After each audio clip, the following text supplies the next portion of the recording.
We're looking at our anemometer here, and I want to show you how it works.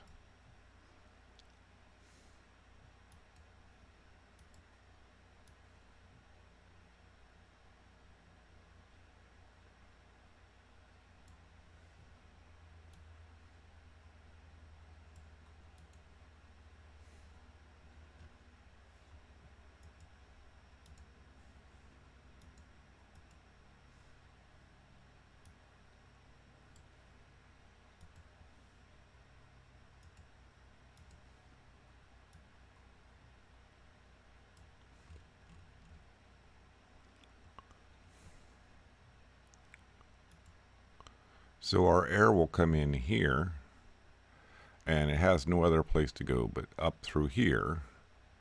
This ball can't really fall down below this because it's too narrow. And if we zoom in here, we can see that there is a very small gap. And if I click on it just right, it's a little more than 1 millimeter on that side, and it pushes the ball up until the air can get around it. Now at some point it balances out in that it pushes the ball up and creates a gap that's wide enough for enough air to flow out.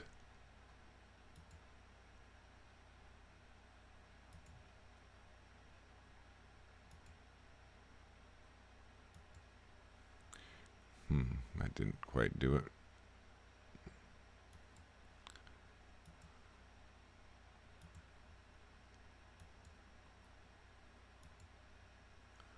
So there we have 5 millimeters on each side. And that's, roughly halfway up. And that's where the ball normally floats, at about 10 CFM. So if we put more air in, the ball floats up a little higher. And it tends to bounce a little bit. Now the one thing that is a problem is it tends to settle in here and get stuck. And you just provide a puff of air on the top, or pull on the top, or puff on the bottom, and you can get it unstuck. I'm thinking about putting a post in here so it can't drop any farther.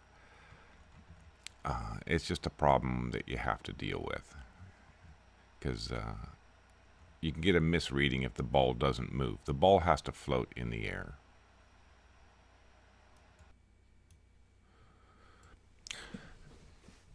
I've put some dimensions on this cross section to help explain how an anemometer, a floating ball anemometer, works. At the bottom, you can see I have 40 millimeters. The ball is 40 millimeters, so it blocks the tube at the bottom. And then over 200 millimeters, it increases to a diameter of 60 millimeters. And if I do this, well, it goes away. Let's see here, if I move it up here.